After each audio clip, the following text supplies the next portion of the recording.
Now, your forecast first, sponsored by Matex Heating, Cooling, and Plumbing. We'll take a look at the storm tracker Doppler radar, and you can see that we've got some thunderstorms that are out to our north and west. Look at that activity. Severe thunderstorm warnings in effect just outside of our area, but if you're in Springfield and you look to the northwest, that's what you're looking at. Essentially, this is going to continue to dive here to the south and east and may come into areas like Lincoln, maybe towards Bloomington here. This is the area that stands the best chance to get that complex of storms to roll in. So we're tracking that potential for some strong storms as we go throughout tonight.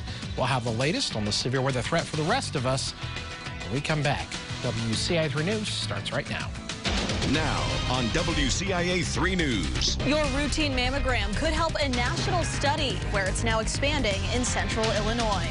Plus, with the governor's signature, marijuana is legal across the state, while you could still face criminal charges for lighting up, though. And later, there's a lot you can tell just by looking at someone's face. But how about your cat's face? Why researchers want your pet's pictures. You're watching your local news leader.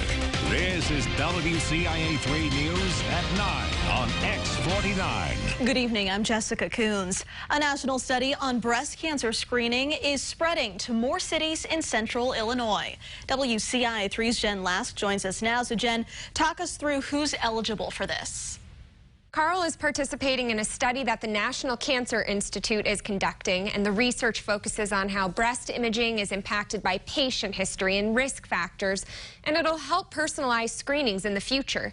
The study is comparing outcomes of 2D and 3D mammograms, including the number of procedures, treatments, radiation exposure, and the costs. The study is open to women ages 45 to 74 who don't have a personal history of breast cancer and are already scheduling a routine mammogram. Carl in Urbana has been participating in the trial since 2017, and starting in July, the study will expand to Danville. Carl says Urbana has the second highest accrual site in the U.S. Back to you. All right, Jen, interesting. Thanks so much. So far, roughly 165,000 women are enrolled in this study. Doctors at Carl say it's important to know that the hospital system offers both 2D and 3D imaging.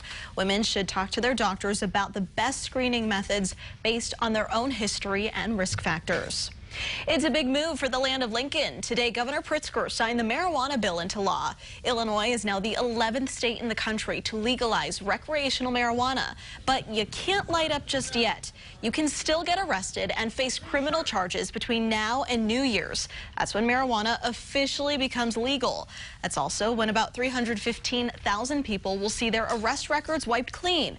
That's the part of this new marijuana law that was missing in every other state to legalize cannabis so far. Studies have shown time and time again that black and white people tend to use cannabis at the same rates, but black people are far more likely to be arrested for possession. Now, those records for people caught with less than 30 grams will get a fresh start. Those arrested with up to 500 grams could get a fresh start pending court review. The family of Ying Zhang is preparing for the next step in the Brent Christensen trial. Christensen was found guilty yesterday of kidnapping leading to Zhang's death, as well as lying to the FBI during their investigation. The sentencing phase is expected to start in 2 weeks. Some family members will testify. It's still unclear exactly who that will be. Their attorney, Steve Beckett, says it will likely still be Zhang's father and boyfriend.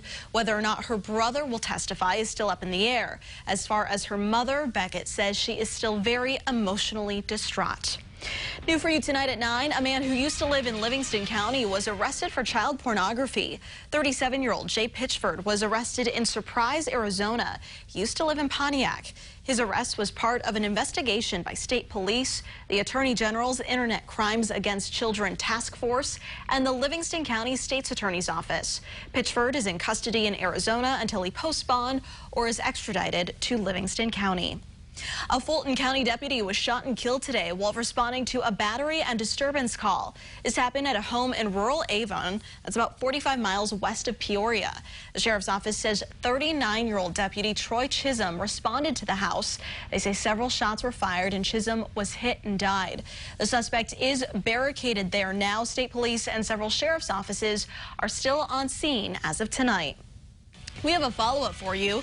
Investigators say they will probably never know how a fire started at an old school in Rankin. It happened on June 15th at the former grade school. The state fire marshal's office says the damage is too extensive. The only thing that remains is a pile of bricks. The Vermilion County Public Health Department has given the property owner until the end of July to clean up the area.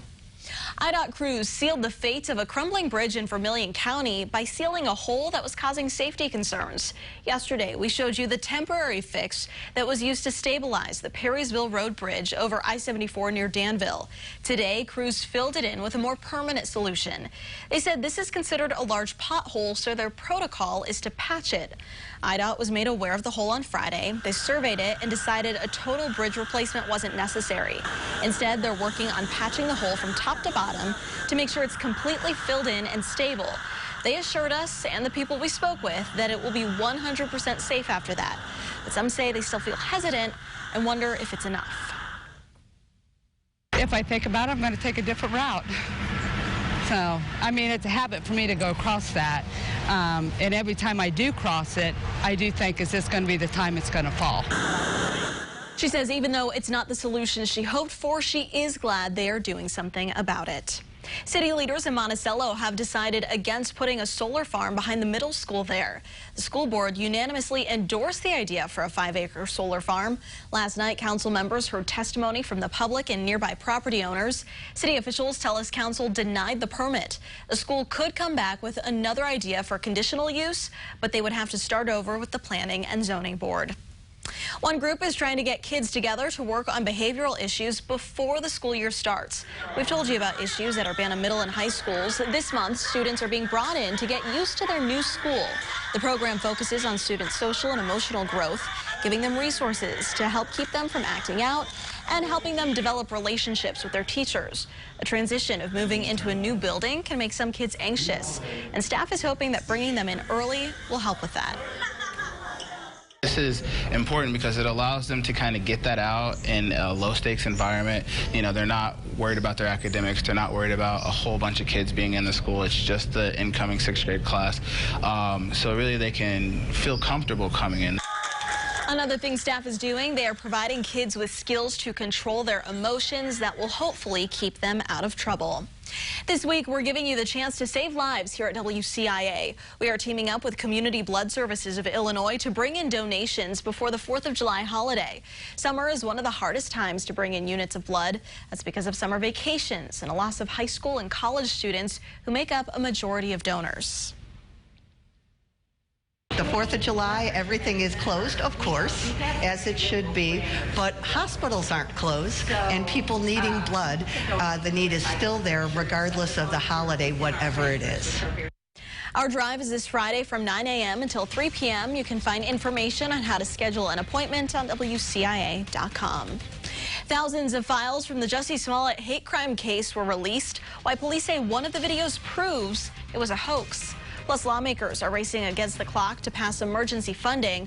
What could happen at the southern border if they don't?